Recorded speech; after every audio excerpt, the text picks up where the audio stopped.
అందరికీ నమస్కారం. నేను మీ కిరా కార్పేణి.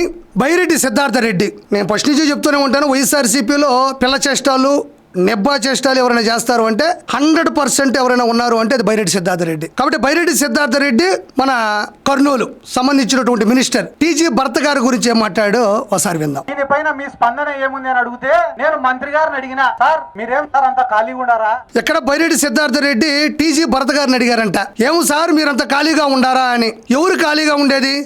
ఈరోజు ఆంధ్ర రాష్ట్రంలో ఎన్ని రోడ్లు ఉన్నాయని లెక్కెట్టాలనుకుంటే వైఎస్ఆర్సీపీలు ఎక్కడెక్కడ ఉన్నారో తెలుసుకుంటే సరిపోద్ది. ఎందుకంటే పంగా బాటా లేకుండా ఆ రోడ్ల మీద తిరుగుతుంటారు కాబట్టి దేనికి ఏడవాలో దేనికి మాట్లాడాలో తెలియదు. అర్థం పర్థం లేని ప్రజలు నవ్వుకునేటువంటి ఆమర నిరాహార దీక్షలు. ఏడబడితే ఆ రోడ్ల మీద ఉండేది ఎవరు? వైఎస్ఆర్సీపీకి సంబంధించిన వాళ్ళు. ఎందుకంటే ఖాళీగా ఉన్నారు కాబట్టి. ఎందుకంటే ఈరోజు నారా చంద్రబాబు నాయుడు గారు చేసేటువంటి సంక్షేమ పథకాలు ప్రజలకు నేరుగా వెళ్ళి వాళ్ళు సంతోషంగా ఉన్నారు. అందులో భాగంగానే టీజీ భరత్ గారు, ఆయన ప్రొఫెషనల్గా మంచిగా చదువుకున్న వాళ్ళు, ఆయన జ్ఞానం ఉంది, ఆయన మంచిగా రాజకీయాల్లోకి రాకముందే సంపాదించుకున్నారు. ఆ మహానుభావుడు ఆ దేవుడు వాళ్ళకు ఆ వరం ఇచ్చినాడు. మీలాగా దిగజారిపోయి డబ్బులు సంపాదించాల్సిన అవసరం వాళ్ళకి లేదు. ఆయన మినిస్టర్గా మంచి హోదాలో ఉన్నాడు. ప్రజల సంక్షేమం కోసం నారా చంద్రబాబు నాయుడు గారు, నారా లోకేష్ గారు వేసేటువంటి అడుగులో అడుగై ఆయన ముందుకెళ్తూ ఉన్నాడు. అయితే మళ్ళీ బైరెడ్డి ఏం మాట్లాడుతున్నాడో ఒకసారి విందాం. మీకేం పనులు లేవా? మీకు ఒక శాఖ ఇచ్చినారు కదా సార్ పని చేయమని. ఎక్కడ బైరెడ్డి చెప్తున్నాడు, ఏమో సార్ మీకేం పనులు లేవా, మీకు ఒక శాఖ ఇచ్చారు కదా అంటున్నాడు. మరి మీకు శాఖలు ఇచ్చారు కదా, 2019 నుంచి 2024 మధ్యన మీకు శాఖలు ఇచ్చారు. Agriculture, culture, cinematography, energy, environment, endowments, educational, food, forest, finance, factories, home, health, tourism, transport, Panchayati Raj, revenue, real time governance, electronics and communication, information technology, science and technology, ఇలా వివిధ శాఖలతో పాటు విశాఖ. ఇన్ని శాఖలను మీరు ఎంత దౌర్భాగ్యంగా, ఎంత దౌర్జన్యంగా మీ ప్రభుత్వంలో పరిపాలించారో ప్రత్యేకంగా చెప్పనక్కర్లేదు. ఏ శాఖను వదిలిపెట్టారు మీరు? ప్రతి శాఖకి షాక్ ఇచ్చినారు మీరు. ఈరోజు టీజీ భరత్ గారు ఆయన మంచి పరిపాలన నారా లోకేష్ గారిలో మమేకమై చేస్తున్నాడు ఈరోజు అభివృద్ధి. ఈరోజు ఆయన శాఖ గురించి మాట్లాడుతున్నారే, మీకు ఇచ్చిన శాఖలకి ఎన్ని షాకులు ఇచ్చారో దాని గురించి మాట్లాడచ్చు కదా మీరు. ఆ పనులన్నీ సాలించుకొని ఈ పిల్లోడి మీద ఎందుకు పడినావు సార్ నువ్వు? సార్ ఈయన చిన్న పిల్లోడు సార్, అసలు మీరు ఈ పిల్లోడి మీద పడేదేం సార్? బైరెడ్డి చిన్న పిల్లోడు సార్, పాల పీక నోట్లో పెట్టుకోమన్నారు సార్, మీరు ఆయన మీద పడకూడదు సార్. 2019 నుంచి 2024 మధ్యన ఈ పిల్లోడిని శాపు చైర్మన్ చేస్తే సార్ 100 కోట్ల రూపాయలు సార్. పాపం నిద్ర మొత్తంలో పాల పీక నోట్లో పెట్టుకొని తెలియ కొట్టేనాడు సార్. బాలు లాంటి బాలు, బ్యాటు లాంటి బ్యాటు, ఘాటు లాంటి ఘాటు, వికెట్లు లాంటి వికెట్లు, 100 కోట్లు సార్.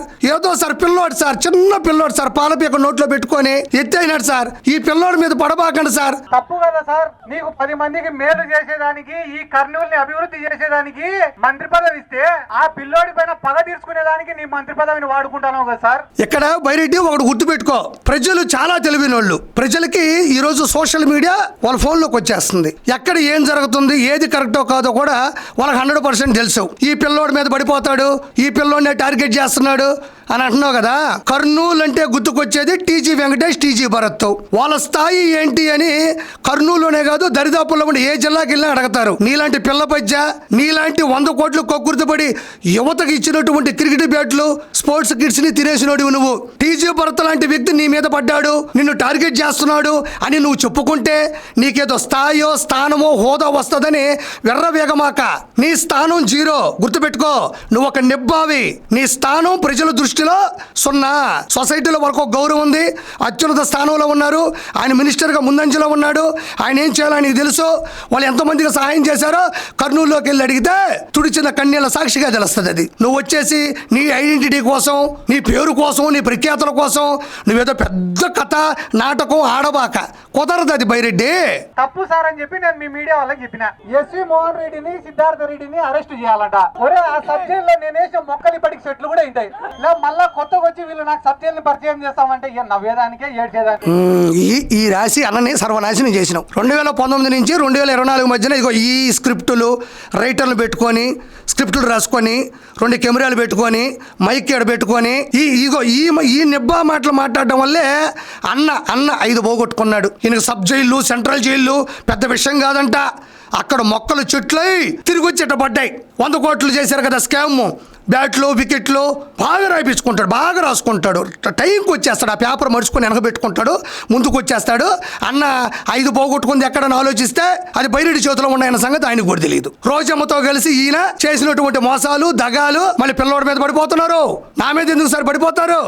నువ్వు చేసిన సంక్షేమం, నువ్వు చేసిన ఇచ్చినటువంటి చేయూత, నువ్వు రాజకీయంలో నీకు పొందినటువంటి చతురత ప్రపంచంలో ఎవరికీ లేదు వైరెడ్డి. అందుకని నీ మీద పడిపోతారు.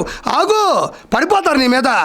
ఆ షాపులో నువ్వు చేసిన కోట్ల రూపాయల స్కామ్ ఆల్రెడీ జరుగుతుంది, ఇన్వెస్టిగేషన్ జరుగుతుంది. బెయిల్ లాంటి బెయిల్ ఉండొచ్చేమో, వికెట్ లాంటి వికెట్లు ఉండొచ్చేమో, బ్యాట్ లాంటి బ్యాట్లు ఉండొచ్చేమో, శిక్షలు లాంటి శిక్షలు, జైలు లాంటి జైలు ఉండవు. ఖచ్చితంగా నిన్ను లోపలేస్తారు. చిక్కుండాలన్నా వాళ్ళ బతుకులకు కొంచెమన్నా రోషం మానం మర్యాద ఉండాలా. ఇప్పుడు నువ్వు మాట్లాడిన మాటలు జగనన్నని ముందు పెట్టుకొని ఏం మాట్లాడినావు చూడు, ఇప్పుడు అన్నావు చూడు, అవి ఏం మాట్లాడాలా? చిక్కుండాలన్నా వాళ్ళ బతుకులకు కొంచెమన్నా రోషం మానం మర్యాద ఉండాలా. ఇది నువ్వు జగనన్న ముందుకెళ్ళి అన్నిటి కూర్చో ఉంటాడు, ఇదే చెప్పు, సిగ్గు మానం ఉండాలన్నా. ఎందుకంటే సొంత చెల్లిని కన్న తల్లిని బయటికి పంపావు, సిగ్గు మానం ఉండాలన్నా. సొంత బాబాయిని బయటికి పంపావు, సిగ్గు ఉండాలన్నా. తిరుమలని నాశనం చేశావు, సిగ్గు రోత మానం ఉండాలన్నా. తోట చంద్రయ్య, నన్నం సుబ్బయ్య, డాక్టర్ సుధాకర్, డ్రైవర్ సుబ్రహ్మణ్యం, అమర్నాథ్ గౌడ్ లాంటి అమాయకుల్ని కసి తీరా చంపించేశావు, సిగ్గు రోత మానం ఉండాలన్నా. అసెంబ్లీకి ఎందుకు వెళ్ళవన్నా? సిగ్గు మానవ రాత ఉండాలన్నా. ప్రతిపక్ష హోదా మనం బతిలాడుకుంటే ఎవరన్నా అని నువ్వు ఎవరిని అడగాల? అన్నని అడగాల. గుర్తుపెట్టుకో. నారా లోకేష్ కూడా తెలియకుండా 45 కోట్లు ఎత్తితే నారా లోకేష్ పిలిపించినాడు భరత్ని, పిలిపించి నాకు తెలియకుండా నువ్వు ఎట్టు ఎత్తినావు. సరే, ఇప్పుడు నారా లోకేష్ గారు టీజీ భరత్ గారిని పిలిపించినారు, పోయినాడే నువ్వే అంటున్నావు. మరి నువ్వు కూడా బాగపోతే నీకేడ తెలిసింది? అంటే ఆ బండికి వెనక నెంబర్ ప్లేట్ ఊడిపోతే సుత్తి శానం పట్టుకుని బిగించడానికి నువ్వు ఊడిపోయినావు. కూడా పోయి టీజీ భరత్ గారు నారా లోకేష్ గారు మాట్లాడుకుంటుంటే నువ్వు సుత్తి శానం పట్టుకొని నెంబర్ ప్లేట్ మీద కొట్టుకుంటా ఇన్నావా? టీజీ భరత్ గారు పోయినారు, నువ్వే చెప్తున్నావు. నువ్వెటు పోయినావు? యాడికి పోయినావు? యానిచ్చిన్నావు? ఏంది ఇది? నువ్వు అసలు యాడా? నువ్వు ఎవరు అసలు? నీకు రాజకీయానికి ఏం సంబంధం?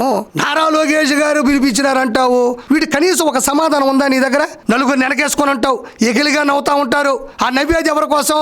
నువ్వు మాట్లాడే మాటలు చూసి వాళ్ళు నవ్వుకుంటా ఉంటారు. పొద్దుస్తమానం ఫోన్ చేసి పిలిచినాడు, వెనక నిలబడుకున్నావు, ఏదో సబ్జెక్టు మాట్లాడతాడు, ఏదో పగలు తీస్తాడు అనుకుంటే అర్థం పద్ధం లేనటువంటి వాగ్వాదం చేస్తారని చెప్పి వాళ్ళు నవ్వుకుంటా ఉంటారు. ఈ ఎండాకాలంలో మనం పోతే పోయినాం, వాళ్ళు మనుషులు కదా, వాళ్ళ కుటుంబాలు ఉన్నాయి కదా, వడదెబ్బ తగిలితే వాళ్ళ పరిస్థితి ఏంది? అర్థం పద్ధం లేని మాటల ద్వారా వాళ్ళ ఆరోగ్యాలు దెబ్బతీయడం కాకుండా 45 కోట్లు ఎత్తేటప్పుడు నాకు చెప్పాలన్నా లేదా అన్నాడు. అదింటే దానికి భరత్ ఏం చెప్పినాడు తెలుసా? డాడీకి చెప్పినా నేను అన్నాడు. చెప్పాల్సింది మీ డాడీకి కాదురా, మా డాడీకి.